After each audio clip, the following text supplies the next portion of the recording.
بسم اللہ الرحمن الرحیم۔ السلام علیکم ورحمۃ اللہ وبرکاتہ۔ زنا کی دردناک سزائیں۔ رسول اللہ صلی اللہ علیہ وآلہ وسلم ارشاد فرماتے ہیں کہ جس آدمی نے اپنا ہاتھ ایسی عورت پر رکھا جو اس کے لیے حلال نہ تھی اور شہوت کے ساتھ رکھا تو قیامت کے دن وہ شخص اس حال میں آئے گا کہ اس کا ہاتھ اس کی گردن کے ساتھ بندھا ہوا ہو، اور اگر اس نے عورت کا بوسہ بھی لیا تو اس کے دونوں ہونٹ جہنم میں کٹ کر گرے، اور اگر اس نے زنا بھی کر لیا تو قیامت کے دن اس کی ران یعنی ٹانگ بول کر گواہی دے گی کہ مجھ پر حرام کام کیا گیا۔ چنانچہ اللہ تعالیٰ اس کی طرف غصہ کی نظر سے دیکھیں گے تو اس کے چہرے کا گوشت گر پڑے گا، تو اس پر وہ زانی کہے گا میں نے تو زنا نہیں کیا، تو زبان بھی بول پڑے گی۔ اسی طرح تمام اعضاء کے بولنے کا ذکر ہے۔ زنا کرنے والا مرد قیامت کے دن قبر سے اٹھے گا اور اس کی دونوں آنکھوں کے درمیان عورتوں کی مانند شرمگاہ ہو، اور زنا کرنے والی عورت قبر سے اٹھے گی اور اس کی دونوں آنکھوں کے درمیان مردوں کی مانند عضو خاص ہوگا، اور اس کی شرمگاہ سے پیپ اور خون بہے گا۔ اگر اس کا ایک قطرہ زمین پر گر پڑے تو تمام دنیا گرمی کے مارے جلنے لگے۔ اگر زانیوں کو اس امر یعنی زنا کے گناہ کا احساس ہوتا کہ ان کی وقتی لذت سے کس قدر بڑے شر اور فساد کے دروازے کھلتے ہیں تو انہیں اس شرمناک جرم کے ارتکاب کی نسبت اپنے وجود کو فنا کر دینا آسان دکھائی دیتا۔ رسول اللہ صلی اللہ علیہ وآلہ وسلم نے ارشاد فرمایا کہ بندہ جب زنا کرتا ہے تو اس وقت ایمان کے اندر سے نکل جاتا ہے، یعنی وہ بے ایمانی کی حالت میں ہو جاتا ہے، اور جسم سے نکل کر سایہ بن کر اس کے سر پر کھڑا ہو جاتا ہے، اور جب زانی فعل زنا سے فارغ ہو جاتا ہے تو ایمان واپس اس کے اندر پلٹ آتا ہے۔ اس حدیث کو پڑھنے کے بعد ایک مسلمان غور سے سوچے کہ زنا کتنا شدید ترین اور مبغوض ترین فعل کہ جس کی ادائیگی کے وقت انسان ایمان سے خالی ہو جاتا ہے۔ اے مسلمان، اللہ کے لیے تھوڑا سا غور کر، اگر تو اس گناہ میں مبتلا ہوا اور اسی وقت تجھے موت آ گئی تو تیرا انجام کیا ہوگا؟ اے مسلمان، کیا تو دنیا سے اس حالت میں رخصت ہونا پسند کرتا ہے کہ تو ایمان سے محرومی کی حالت میں قبر میں اتر جائے؟ کیا دنیا کی عارضی زندگی آخرت کے مقابلے میں کچھ حیثیت رکھتی ہے؟ مسلمانوں، تھوڑا سا سوچو کہ اسلام کے ماننے والوں کے لیے سب سے قیمتی بات بھی یہی ہے کہ انہیں مرنے کے بعد ہمیشہ کی پرسکون زندگی کی خوشخبریاں سنائی گئی ہیں، اور مسلمان اس عارضی زندگی کو گزارنے کے بعد ہمیشہ والی کامیاب زندگی کی طرف لوٹ جائے گا۔ اب اس عارضی اور مختصر سی زندگی میں بھی انسان ایسے فعل کرے جو اسے ایمان سے محروم کر دے تو اسے کیا فائدہ؟ یہ محرومی تو کافروں کے حصے میں آئی ہے کہ وہ بے ایمانی کی حالت میں دنیا سے رخصت ہو کر ہمیشہ ہمیشہ کے لیے جہنم کا ایندھن بن جائیں گے۔ لیکن افسوس،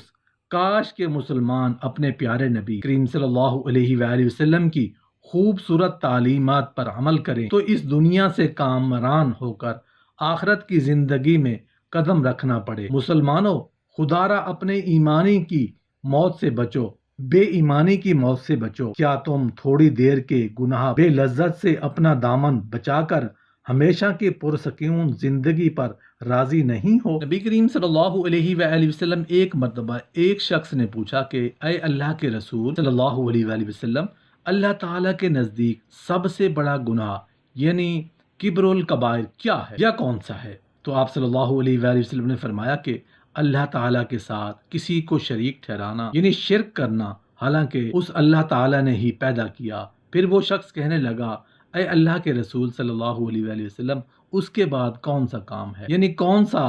گناہ بڑا ہے؟ آپ صلی اللہ علیہ وآلہ وسلم نے فرمایا کہ اپنے بچے کو اس خوف سے مار ڈالنا کہ وہ ساتھ کھائے گا۔ یہ سن کر اس نے پھر پوچھا کہ یا رسول اللہ صلی اللہ علیہ وآلہ وسلم، پھر کون سا یعنی اس کے بعد کون سا بڑا گناہ ہے؟ آپ صلی اللہ علیہ وآلہ وسلم نے فرمایا تیرا اپنے پڑوسی کی بیوی سے زنا کرنا۔ نبی کریم صلی اللہ علیہ وآلہ وسلم ارشاد فرماتے ہیں کہ بے شک ابلیس زمین میں اپنے لشکر بھیجتا ہے اور ان سے یہ کہتا ہے کہ جو تم میں سے کسی مسلمان کو زیادہ گمراہ کرے گا سو اس کو میں تاج پہناؤں گا۔ چنانچہ یہ حکم ملتے ہی وہ چیلے زمین میں پھیل جاتے ہیں اور اپنا کام کرتے ہیں۔ پھر شام کو جب واپس آتے ہیں تو ایک شیطان جا کر اپنی کارروائی سناتے ہوئے کہتا ہے کہ میں فلاں کے ساتھ مسلسل لگا رہا یہاں تک کہ اس نے اپنی بیوی کو طلاق دے دی۔ تو اس کی یہ بات سن کر ابلیس کہتا ہے یہ تو کوئی کمال نہیں، وہ پھر کسی اور سے شادی کر لے گا۔ پھر دوسرا شیطان آتا ہے، وہ کہتا ہے میں فلاں کے ساتھ مسلسل لگا رہا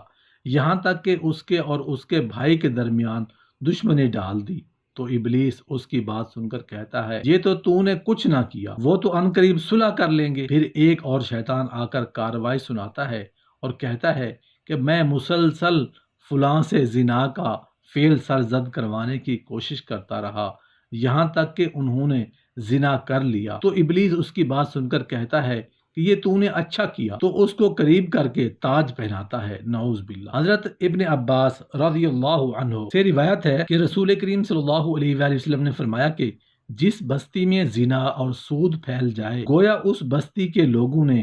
اپنے لیے عذاب الہی کو دعوت دے دی۔ حدیث مبارکہ میں زنا اور سود پر عذاب الہی کی وعید پر غور کیا جائے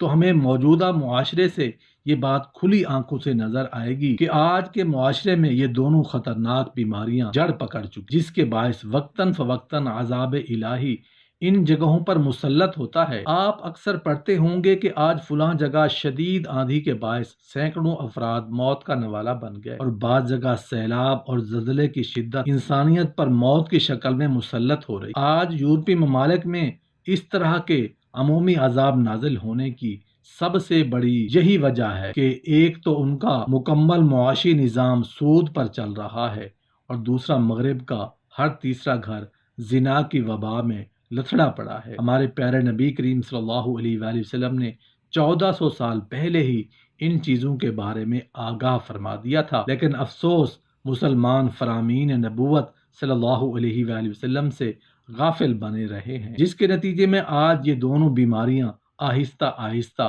مسلم معاشرے میں بھی سرایت کرتی جا رہی ہیں، جس کے باعث مسلم ممالک بھی اسی طرح کے عمومی عذاب کی لپیٹ میں ہیں۔ ہماری آنکھوں کے سامنے کئی واقعات ایسے رونما ہو چکے ہیں جن میں اللہ تعالیٰ نے پوری بستی کو اپنے عذاب کی لپیٹ میں لے لیا، اور بعد میں تحقیق کے بعد بھی یہی پتہ چلا کہ یہاں عیاشی و فحاشی اپنے عروج پر جو شخص بھی احکامات خداوندی سے آنکھیں موند کر ان بے لذت گناہوں کا دل دادا بنا رہے گا تو عمومی عذاب کا کوڑا اسی کے سر پر ضرور برسے گا۔ مسلمانوں، تم بے حیائی کے قریب بھی نہ بھٹکو۔ اب ایک شخص اگر کسی غیر محرم عورت سے علیحدگی میں ملتا ہے تو لازماً ان دونوں کے ساتھ تیسرا شیطان ہوتا ہے جو انہیں آہستہ آہستہ بہلا پھسلا کر گناہ کی دلدل میں پھنسا دیتا ہے۔ چنانچہ اگر کوئی شخص غیر محرم کے ساتھ بیٹھنے سے ہی اجتناب کرے تو لازمی بات ہے کہ